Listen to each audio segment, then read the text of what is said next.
Nation first channel ഇന്ന് നമ്മോടൊപ്പമുള്ള അതിഥി മുതിർന്ന മാധ്യമ പ്രവർത്തകൻ TK രാജഗോപാലാണ്. നമസ്കാരം സാർ. നമസ്കാരം. നമസ്കാരം. മുമ്പ് എങ്ങുമില്ലാത്ത വിധത്തിൽ ഒരു തെരഞ്ഞെടുപ്പ് സമയം വളരെ ചുരുങ്ങിയ സമയമായിപ്പോയി. വളരെ പെട്ടെന്ന് നമ്മൾ തന്നെ അതിശയിച്ചു പോയി, തെരഞ്ഞെടുപ്പ് ഇങ്ങനെ എത്തി എന്നുള്ളത് ശരിയല്ലേ സാർ? ശരിയാണ്. കാരണം എന്ന് പറഞ്ഞാല് കേരളത്തിൽ തെരഞ്ഞെടുപ്പ് എന്തായാലും ഏപ്രില് പകുതി അടുപ്പിച്ചോ അല്ലെങ്കിൽ പകുതിക്ക് ശേഷമോ ഉണ്ടാകുമെന്നൊരു ധാരണയുണ്ടായിരുന്നു നമുക്ക്. പക്ഷേ പകുതിക്ക് ശേഷമേ ഉണ്ടാകത്തുള്ളൂ എന്നുള്ള ഒരു ധാരണ വരാൻ കാരണം എന്ന് പറഞ്ഞാൽ 20-ാം തീയതി പെരുന്നാളാണ്. 20-ാം തീയതി റംസാനാണ്. റംസാൻ പെരുന്നാൾ ആയതുകൊണ്ട് ഒരു പക്ഷെങ്കില് അതോടൊപ്പം തന്നെ വിഷു 14 വരുന്നുണ്ട്. അപ്പൊ അങ്ങനെ വരുമ്പോ സ്വാഭാവികമായിട്ട് ഇത് രണ്ടും കഴിഞ്ഞിട്ടേ കേരളത്തിൽ തെരഞ്ഞെടുപ്പ് വരുന്നുള്ള ചില ആളുകൾ കരുതിയിരുന്നു. അതുകൊണ്ടാണ് എല്ലാ രാഷ്ട്രീയ പാർട്ടികളും ഒരു സാവകാശവും നമ്മൾ പറയത്തിൽ ഒരു ചവിട്ടിപ്പിടുത്തവും ഒക്കെ നടത്തിയത് ലിസ്റ്റുകളും സ്ഥാനാർത്ഥികളുടെ കാര്യത്തില്. സാറ് പറഞ്ഞിടത്ത് തന്നെ ഞാൻ തുടങ്ങുകയാണ്. ചവിട്ടിപ്പിടുത്തം, അതായത് ഈ ചവിട്ടിപ്പിടുത്തം നടത്തിയത് കോൺഗ്രസ് പാർട്ടിയാണ്. ചവിട്ടിപ്പിടുത്തം നടത്തിയത് 24 മണിക്കൂർ മതി ഞങ്ങൾക്ക് ഇത് ചെയ്യാനെന്ന് ബഹുമാനപ്പെട്ട പ്രതിപക്ഷ നേതാവ് പറഞ്ഞതാണ്. സർ, ആ ചവിട്ടിപ്പിടുത്തം ഇപ്പോൾ വല്ലാത്ത ചവിട്ടിപ്പിടുത്തമായിപ്പോയി. അതിൻ്റെ പ്രധാന കാര്യത്തിലേക്ക് നമുക്ക് വരാം. കെ സുധാകരൻ എന്ന് പറയുന്ന കണ്ണൂരിലെ തലപ്പൊക്കമുള്ള നേതാവല്ല, കേരളത്തിലെ തന്നെ തലപ്പൊക്കമുള്ള നേതാവാണ്. എന്തുകൊണ്ട് കെ സുധാകരനെ എന്തിനിങ്ങനെ മാറ്റി നിർത്തണം?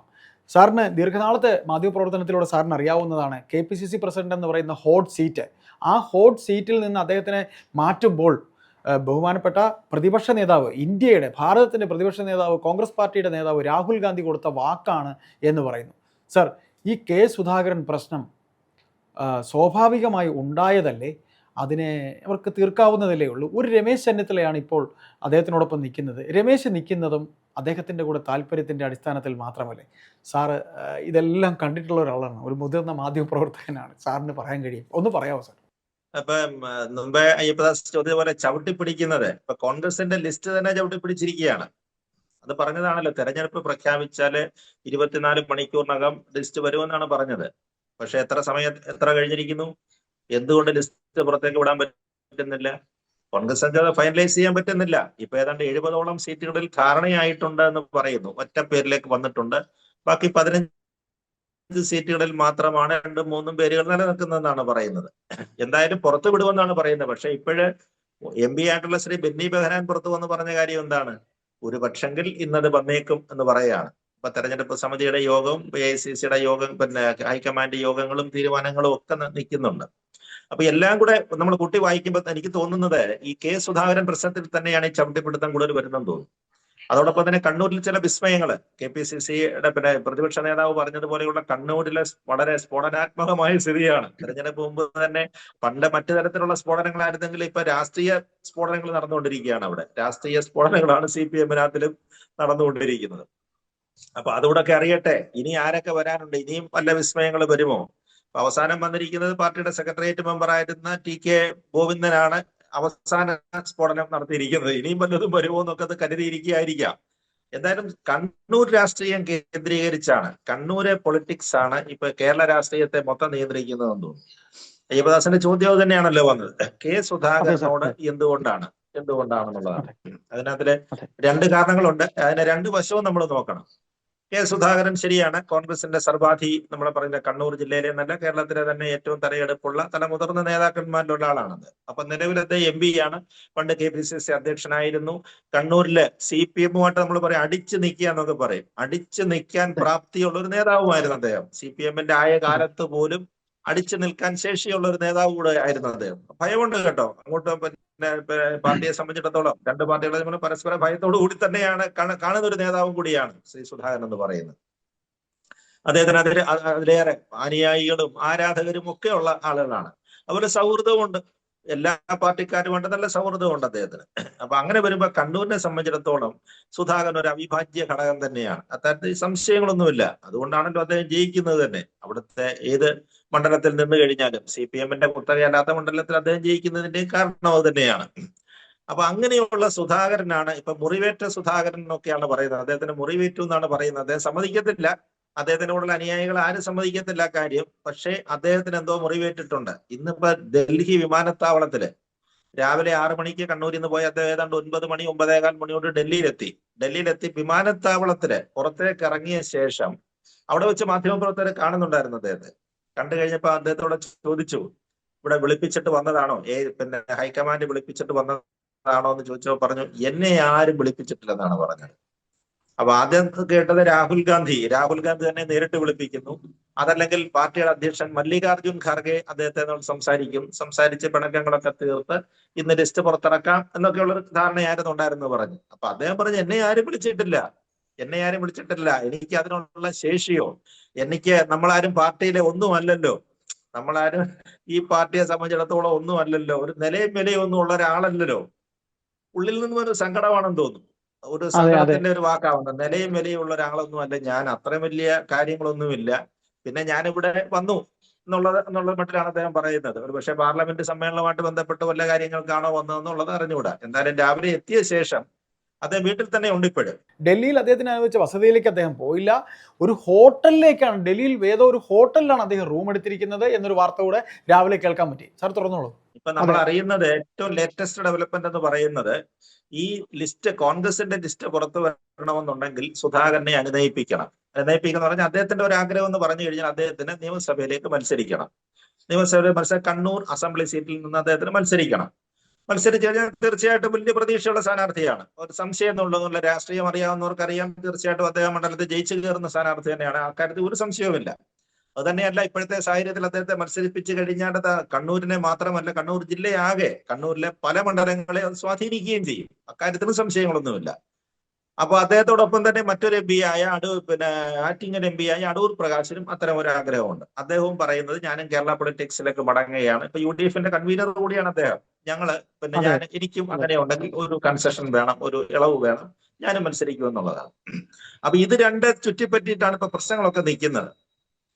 പക്ഷെ ഹൈക്കമാൻഡ് പറയുന്നത്, കോൺഗ്രസിന്റെ ഒരു നയപരമായ തീരുമാനം എന്ന് പറയുന്നത് എം പിമാരും മത്സരിക്കേണ്ട, അവർക്കൊരു ചാൻസ് കൊടുത്തല്ലേ അവർ മത്സരിക്കേണ്ട എന്നുള്ളതാണ്. അപ്പൊ അതിന് രണ്ട് വശങ്ങളാണ് പറയുന്നത്. ഒരു എം പിയെ തെരഞ്ഞെടുത്ത് കഴിഞ്ഞ് ഇനി മറ്റൊരു അവിടെ ഇവര് ജയിക്കും, അവർ രണ്ടുപേരും ജയിക്കുന്ന സ്ഥാനാർത്ഥികൾ തന്നെയാണ്. നമുക്ക് രാഷ്ട്രീയത്തിൽ അത്തരം കാര്യങ്ങൾക്ക് സംശയമൊന്നുമില്ല. കോന്നിയിലാണെങ്കിൽ അടൂർ പ്രകാശും ജയിക്കും, കണ്ണൂരാണെങ്കിൽ സുധാകരനും ജയിക്കുന്ന സ്ഥാനാർത്ഥിയാണ്. അപ്പൊ അങ്ങനെ വന്നു കഴിഞ്ഞാൽ വീണ്ടും ഒരു ബൈ ഇലക്ഷന്റെ സാധ്യത വരും. അവിടെ കണ്ണൂരിലും ആറ്റിങ്ങലിലും ബൈ ഇലക്ഷന്റെ സാധ്യത വരും. അപ്പൊ അത്തരത്തിലുള്ള ഒരു അനാവശ്യമായ ചെലവുകളും വീണ്ടും ഒരു സമ്മർദ്ദം ഉണ്ടാക്കണോ എന്നൊരു ഭാഗം വാദിക്കുന്നുണ്ട്. മറ്റൊരു വിഭാഗം പറയുന്നത് അതൊന്നുമല്ല, ഇവർ രണ്ടുപേരും ഒരു സമുദായത്തിനെ റെപ്രസെന്റ് ചെയ്യുന്ന ആളുകളാണ്, ഒരു പ്രത്യേക സമുദായ ഈഴവ സമുദായത്തിന്റെ ആളുകളാണ് അവർ രണ്ടുപേരും. അവരെ രണ്ടുപേരെ എന്തിനാണ് ഒഴിച്ചു നിർത്തുന്നത്? അങ്ങനെ ഒരു ചോദ്യം ഇപ്പൊ നിലനിൽക്കുന്നുണ്ട്. അപ്പൊ കഴിഞ്ഞ ദിവസം ശിവഗിരി മഠത്തിൽ നിന്ന് സ്വാമി തന്നെ ചോദിക്കുന്നത് കേട്ടില്ലേ, എന്താണ് അവർക്കുള്ള പ്രശ്നം, അവരൂടെ വരട്ടെ, അല്ലാതെ ഒരു പ്രത്യേക സമുദായം മാത്രം, ഒരു സമുദായത്തിൽ നിന്നുള്ള ആളുകൾ മാത്രം. ഇപ്പം രമേശ് ചെന്നിത്തലയാണെങ്കിലും VD സതീശനാണെന്നുണ്ടെങ്കിലും തിരുവഞ്ചൂർ രാധാകൃഷ്ണനാണെങ്കിലും അത്തരം പേരുകള് ഇപ്പൊ പിന്നെ പറഞ്ഞു കേൾക്കുന്ന മറ്റൊരു പേര് KC വേണുഗോപാലുണ്ട്. ഇങ്ങനെയൊക്കെയുള്ള ഒരേ സമുദായത്തിൽ നിന്നുള്ള ആളുകൾ മതിയോ? മറ്റു സമുദായത്തിന്റെ ആളുകളെയും പരിഗണിക്കണ്ടേ? കേരളത്തിന് അങ്ങനെ ഒരു R ശങ്കറിന് ശേഷം ഒരു ഈഴവ മുഖ്യമന്ത്രിയെ കിട്ടിയിട്ടില്ല എന്നൊക്കെയാണ് പറയുന്നത്. അല്ലെങ്കിൽ അത്തരത്തിലുള്ള ഉപമുഖ്യമന്ത്രി പദമോ അല്ലെങ്കിൽ ധനകാര്യമോ ആഭ്യന്തര വകുപ്പോ ഒക്കെ ഭരിക്കത്തക്ക അത്തരത്തിലുള്ള ശേഷിയുള്ള നേതാക്കന്മാരൊന്നും വന്നിട്ടില്ല. അപ്പൊ അതുകൊണ്ട് അവർ വരട്ടെ, കോൺഗ്രസിന്റെ ഭാഗത്തുനിന്ന് വന്നിട്ടില്ല. അപ്പൊ അതുകൊണ്ട് അവരെ പരിഗണിക്കണം. അതേ പരിഗണിക്കുന്ന ശിവഗിരിയിലെ സ്വാമി വരെ വ്യക്തിപരമായ അഭിപ്രായങ്ങൾ പറഞ്ഞിരിക്കുകയാണ്. അങ്ങനെ വന്നപ്പോഴാണ് ഈ കാർമേഘം, ഇങ്ങനെ കോൺഗ്രസിനകത്തിൽ ഈ കാർമേഘ ഉരുണ്ടുകൂടൽ നടന്നിരിക്കുന്നത്. അവർ പറയുന്നതിനകത്തിൽ ഒരു ശരിയുമുണ്ട്, അത്തരം കാര്യങ്ങൾ ഒരു ശരിയുണ്ട്. തലമുതിർന്ന നേതാക്കന്മാരാരും ഇപ്പം ആ സമുദായത്തിൽ നിന്ന് വന്നിട്ടില്ല. ഇപ്പൊ മറ്റൊരു ഓപ്ഷൻ കേൾക്കുന്നത്, അങ്ങനെ ഉണ്ടെങ്കിൽ വേണ്ട, ആ പരാതി പരിഹരിക്കാം, അങ്ങനെ ഉണ്ടെങ്കിൽ VM സുധീരൻ മത്സരിക്കട്ടെ എന്നൊക്കെ ഒരു സാധ്യതയും പറഞ്ഞു കേൾക്കുന്നുണ്ട്. എം പിമാരെ മാറ്റി നിർത്തുക, 2 MP മാറ്റി നിർത്തുക, സുധാകരൻ മാറി നിൽക്കട്ടെ, അടൂർ പ്രകാശ് മാറി നിൽക്കട്ടെ, അവർ MP എന്നുള്ളതിൽ മാറി നിൽക്കട്ടെ, അങ്ങനെ ഉണ്ടെങ്കിൽ VM സുധീരൻ മത്സരിക്കട്ടെ. അദ്ദേഹത്തിന് അങ്ങനെ ഒരു പ്രത്യേകിച്ചൊരു ജാതി കളർ നമുക്ക് ചേർക്കാനും പറ്റത്തില്ല. അതൊരു വളരെ ജനകീയനായ ഈ പറഞ്ഞൊരു നല്ല മതേതരത്വം കാത്തു സൂക്ഷിക്കുന്ന നല്ല ട്രാക്ക് റെക്കോർഡ്, ആലപ്പുഴയിൽ G സുധാകരനെ പോലെ തന്നെ നല്ല വ്യക്തിത്വമുള്ള, കളങ്കരഹിതമായ വ്യക്തിത്വമുള്ള ഒരാളാണ് അദ്ദേഹം. ഇടയ്ക്ക് ചില ആരോഗ്യ പ്രശ്നങ്ങൾ ഉണ്ടായിരുന്നുള്ളതേ ഉള്ളൂ. പക്ഷെ സുധീരന്റെ പേരും ഇപ്പൊ ഉയർന്നു വരുന്നതാണ്, മറ്റൊരു ഓപ്ഷനായിട്ട് അത് വരുന്നു എന്നാണ് പറയുന്നത്. എന്തായാലും ഈ കാര്യത്തിൽ ഒരു തീരുമാനം ഉണ്ടായേ പറ്റുള്ളൂ. സുധാകരന്റെ സ്വാധീനം എന്ന് പറഞ്ഞു കഴിഞ്ഞാൽ, ഇപ്പൊ സുധാകരനെ പിണക്കിയാലോ എന്നൊരു ചോദ്യം വരും. സുധാകരന് അഥവാ എന്തെങ്കിലും തരത്തിൽ പറഞ്ഞതുപോലെ അദ്ദേഹത്തിന്റെ മുറിവ് വെച്ച് കെട്ടുകൊണ്ടൊക്കെയാണ് തിരിച്ചു വരുന്നതെങ്കിൽ, അങ്ങനെ വരികയാണെന്നുണ്ടെങ്കിൽ അതും പ്രശ്നമാവും. അതും കണ്ണൂരിൽ പ്രശ്നമാകും. കണ്ണൂരിൽ ആരാണ് മത്സരിക്കുന്നത്? ഇപ്പൊ പേരാവൂർ മണ്ഡലത്തിൽ സാക്ഷാ KPCC അധ്യക്ഷൻ സണ്ണി ജോസഫ് തന്നെ മത്സരിക്കുകയാണ് അവിടെ, അല്ലെ? അദ്ദേഹത്തിന് അതെ. വിജയസാധ്യതയുള്ള സീറ്റ് തന്നെയാണ്. ഭൂരിപക്ഷം അല്പം കഴിഞ്ഞ പ്രാവശ്യത്തെക്കാട്ടി കുറഞ്ഞു പോയെങ്കിലും സാധ്യതയുള്ള മണ്ഡലം തന്നെയാണ് അദ്ദേഹത്തിന് അവിടെ വിജയിക്കും. കാരണം മറ്റ് നെഗറ്റീവ്സ് ഒന്നും ഇല്ലാത്തൊരു സ്ഥാനാർത്ഥിയാണ് ശ്രീ സണ്ണി ജോസഫ്. പക്ഷെ സുധാകരനെ പോലെയുള്ള ഒരാളിന് അത്തരത്തിലുള്ള ഒരു മാനസിക വിഷമങ്ങളൊക്കെ ഉണ്ടായ ശേഷമാണ് സുധാകരൻ ഇന്ന് ഡൽഹിയിൽ നിന്നോ നാളെയോ മടങ്ങുന്നതെങ്കിൽ അദ്ദേഹത്തിന് മത്സരിക്കാനുള്ള സീറ്റിൽ അവസരം നിഷേധിക്കപ്പെടുകയാണെങ്കിൽ അത് കണ്ണൂരിനെ സ്വാധീനിക്കും. അദ്ദേഹത്തിന്റെ അനുയായികൾ ഇപ്പൊ പറയുന്നത് അങ്ങനെ ഉണ്ട്, സുധാകരേട്ടൻ അങ്ങനെയാണ് അവരിൽ വിശേഷിപ്പിക്കുക. സുധാകരേട്ടൻ ഇപ്രാവശ്യം കണ്ണൂരിൽ തെരഞ്ഞെടുപ്പ് പര്യടനത്തിന് ഇറങ്ങുന്നില്ല, സുധാകരേട്ടൻ വോട്ട് പിടിക്കാനായിട്ട് വരത്തില്ലെന്നാണ് പറയുന്നത്. അത് വലിയ പ്രശ്നങ്ങൾ ഉണ്ടാക്കും. അത് കോൺഗ്രസ് സംബന്ധിച്ചിടത്തോളം വലിയ പ്രശ്നങ്ങൾ ഉണ്ടാക്കും. ഇപ്പൊ തന്നെ ആകപ്പാടെ തളിപ്പറമ്പ് മണ്ഡലം പാർട്ടിയുടെ ഒരു വലിയ മുതിർന്ന നേതാവിന്റെ പേരിൽ അവിടെ തന്നെ വലിയ മത്സരം നടക്കുകയാണ്. UDF ഒരു പക്ഷെങ്കിൽ അദ്ദേഹത്തെ TK ഗോവിന്ദനെ UDF സപ്പോർട്ട് ചെയ്യുമെന്നാണ് പറയുന്നത്. സുധാകരനെ പോലെ ഒരാള് അങ്ങനെ അവിടെ മത്സരിക്കാൻ തെരഞ്ഞെടുപ്പ് പ്രചരണത്തിന് ഇറങ്ങുന്നില്ലെങ്കിൽ അത് ബുദ്ധിമുട്ടാക്കി വരും. അത്തരം കാര്യത്തിൽ യാതൊരു സംശയവുമില്ല. അപ്പൊ അതുകൊണ്ട് എന്ത് നയത്തിലും അദ്ദേഹത്തെ അനുനയിപ്പിക്കണം. പിന്നെ അല്ലെ അദ്ദേഹത്തിന് ഇപ്പം മറ്റൊരു ഓപ്ഷൻ പറയുന്നത് അങ്ങനെ ഉണ്ടല്ല, അദ്ദേഹം നിർദ്ദേശിക്കുന്ന മറ്റൊരാൾക്ക് ആ സ്ഥാനാർത്ഥം കൊടുക്കാമെന്നാണ്. അങ്ങനെ സീറ്റ് പിടിച്ചു മേടിക്കാൻ വേണ്ടിയിട്ട് ആയിരുന്നില്ലല്ലോ സുധാകരൻ അവിടെ മത്സരിക്കാൻ ഉദ്ദേശിച്ചത്. മറ്റൊരാള് നിർദ്ദേശിക്കാത്തൊക്കെ ആളുകളുണ്ട് അദ്ദേഹത്തിന്. പക്ഷെ അതല്ല അദ്ദേഹത്തിന്റെ ഉദ്ദേശം. അദ്ദേഹത്തിന് ഒരു തവണ ഇത്രയും പ്രായമായി, ഏതാണ്ട് 80s അല്ലെ 80s ആണ് അദ്ദേഹം. അപ്പൊ അങ്ങനെ വരുമ്പോൾ ഒരു പാർലമെന്ററി മോഹം ഒരു പക്ഷേ കേരളത്തിനകത്ത് ഒരു MLA ആയിക്കൊണ്ട് ഒരു മന്ത്രി ആയിക്കൊണ്ട് അദ്ദേഹത്തിന്റെ ഇനി പറയുന്ന ഒരു പക്ഷെങ്കിലും മത്സരിക്കാനുള്ള ഒരു അവസരങ്ങൾ കിട്ടിയില്ലെങ്കിലും അപ്പൊ ആ ഒരു മോഹമായിരിക്കും അദ്ദേഹത്തിന്. അതോടൊപ്പം തന്നെയാണ് നമ്മൾ ഈ പറഞ്ഞ കമ്മ്യൂണൽ ഇക്വേഷൻസും കൂടെ ഒക്കെ ചേർന്ന് വരുന്നത് കൊണ്ടാണെന്ന് എനിക്ക് തോന്നുന്നു. വളരെ ഗൗരവപരമായ ചർച്ചകളാണ്. പക്ഷേ ഹൈക്കമാൻഡിന്റെ പ്രതിനിധികൾ ആരും ഇതുവരെ അദ്ദേഹത്തെ സമീപിച്ചിട്ടില്ല. അതിനാരും ഒരു വില കൊടുക്കുന്ന മട്ടിലല്ല പോകുന്നത്. അതാണ് ഇന്ന് രാവിലെ എയർപോർട്ടിൽ വെച്ച് സുധാകരൻ പറയുന്നത്. അങ്ങനെ ഉത്തരവാദിത്തപ്പെട്ട വലിയ സ്ഥാനങ്ങളിൽ നിന്ന് ആരും വിളിക്കുന്നില്ല. ആകെ വിളിച്ചത് രമേശ് ചെന്നിത്തലയാണെന്നാണ് പറയുന്നത്. രമേശ് ചെന്നിത്തലയാണ് ഇപ്പൊ അദ്ദേഹത്തെ അനുനയിപ്പിക്കുന്നതിനും മറ്റു കാര്യങ്ങൾക്കും വേണ്ടി കൂടെ നിൽക്കുന്നതെന്നാണ് പറയുന്നത്. അപ്പൊ അങ്ങനെ വരുമ്പോൾ സുധാകരനെ എന്തെങ്കിലും തരത്തില് ഈ പറഞ്ഞതുപോലെ അതിനൊരു മാന്യമായ പരിഹാരത്തോടു കൂടി അദ്ദേഹത്തെ തിരിച്ചയച്ചില്ലെന്നുണ്ടെങ്കിൽ കണ്ണൂർ പൊളിറ്റിക്സിലും പ്രത്യേകിച്ച് പൊതുവായിട്ട് കേരളത്തിൽ പൊതുവെ അത് സ്വാധീനിക്കപ്പെടും. അപ്പൊ അങ്ങനെ എന്താണ് ഒരു പരിഹാരം എന്നുള്ള കാര്യത്തിൽ എനിക്ക് തോന്നുന്നത് ഇന്ന് വൈകുന്നേരത്ത് തന്നെ ഒരു തീരുമാനം ഉണ്ടാകുമെന്നാണ് എൻ്റെ ഒരു അഭിപ്രായം. സാർ, അപ്പോൾ സാർ പറയുന്നത് VM സുധീരൻ, അതായത് സാർ മറ്റൊന്നുമല്ല, AICCയുടെ ഈ ലിസ്റ്റ് വരുമ്പോൾ ഇപ്പോൾ സാറിനെ പോലെ തന്നെ മാധ്യമരംഗത്തുള്ള മറ്റ് സുഹൃത്തുക്കളുമായി നമ്മൾ ഈ വിഷയമൊക്കെ ഇപ്പോൾ സംസാരിക്കാറുണ്ട്. അപ്പോൾ എന്നോട് തിരുവനന്തപുരത്തൊരു മാധ്യമപ്രവർത്തകൻ പറഞ്ഞത്, അയ്യപ്പദാസ് ചിലപ്പോൾ AICCയുടെ ഈ സ്ഥാനാർത്ഥി ലിസ്റ്റ് വരുമ്പോൾ ഞെട്ടാൻ സാധ്യതയുണ്ട്. നമുക്ക് ഇങ്ങനെയുള്ളവരൊക്കെ അതായത് VM സുധീരനെ പോലെ, മുല്ലപ്പള്ളി രാമചന്ദ്രനെ പോലെ ഇവർ മാറ്റി നിർത്തപ്പെടുന്ന ചിലരെ പേരുകളൊക്കെ ഉണ്ടാവാൻ സാധ്യതയുണ്ട്, നീ നോക്കിക്കോ എന്ന് എൻ്റെ അടുത്ത് നമ്മുടെ സൗഹൃദങ്ങളിൽ പറഞ്ഞതാണ്. അപ്പോൾ സാറ് തന്നെ ഇപ്പോൾ സാറിൻ്റെ സംസാരത്തിൽ വരുന്നു VM സുധീരൻ്റെ പേരും വരുന്നുണ്ട്. VM സുധീരനെ കുറിച്ച് ഇന്ന് ഫേസ്ബുക്കിൽ പോസ്റ്റൊക്കെ വന്നിട്ടുണ്ട്. അതായത് VM സുധീരൻ ഇങ്ങനെ ചോദിക്കാൻ പോകുന്ന ഒരാളല്ല, VM സുധീരൻ അങ്ങനെയാണ്. ശരിയാണ്. അപ്പോൾ ഒരു സർപ്രൈസ് ഉണ്ടാവാൻ സാധ്യതയുണ്ട് സാർ. ഈ കനകോലു എന്ന് പറയുന്ന ഒരാളെ ലക്ഷങ്ങൾ അല്ലെങ്കിൽ കോടികൾ കൊടുത്ത് കർണാടക പിടിക്കാന്നുണ്ടെങ്കിൽ കേരളം പിടിക്കാനായി കൊണ്ടുവന്നതാണ്. ഏതാണ്ട് 4 വർഷത്തെ പ്രയത്നമാണ് അദ്ദേഹത്തെ കൊണ്ട് അവർ ചെയ്തിരിക്കുന്നത്. ഒരു നിമിഷം ഇതങ്ങ് വെറുതെ നശിപ്പിച്ച് കളയാനായി ഈ പാർട്ടി ശ്രമിക്കുമോ സാർ? കാരണം വിസ്മയങ്ങൾ എന്ന് പറഞ്ഞ് നമ്മളല്ല അയ്യപ്പദാസേ, വിസ്മയങ്ങൾ ഉണ്ടാകുമെന്ന് പറഞ്ഞത് പ്രതിപക്ഷ നേതാവ് തന്നെയാണ് പറഞ്ഞത്. അദ്ദേഹം ഒരു പക്ഷേ സ്വന്തം പാർട്ടിക്കകത്തായിരിക്കാം, അല്ലെങ്കിൽ എതിർകക്ഷികളിലായിരിക്കാം, അവരെ സപ്പോർട്ട് ചെയ്യുന്ന കാര്യത്തിലായിരിക്കാം. എന്തായാലും പറഞ്ഞ വാക്കുകളൊക്കെ സംഭവിച്ചുകൊണ്ടിരിക്കുകയാണ്, വിസ്മയങ്ങൾ സംഭവിച്ചുകൊണ്ടിരിക്കുകയാണ്. ഒരുപക്ഷെ കോൺഗ്രസിന്റെ ലിസ്റ്റുകൾ സംഭവിക്കാം. അത് കാരണം തീർച്ചയായിട്ടും ഇവരെ ഈ മുറിവ് എന്തായാലും പാർട്ടിക്ക് സംഭവിച്ചിരിക്കുന്ന, അല്ലെങ്കിൽ പൊതുവായിട്ട് ഇപ്പൊ കേരളം ചർച്ച ചെയ്യപ്പെടുന്ന ഈ വിഷയത്തിന് ഒരു പരിഹാരം കാണാം. അതിന് പരിഹാരം കാണാൻ പറ്റിയ സ്ഥാനാർത്ഥികൾ തന്നെയാണ് ഈ പറയുന്ന പോലെ VM സുധീരൻ. വളരെ എക്സ്പീരിയൻസ്ഡ് ആണ്, വളരെ അനുഭവ സമ്പത്തുള്ള രാഷ്ട്രീയക്കാരനാണ്. അദ്ദേഹത്തിന്റെ പേര് വരാം.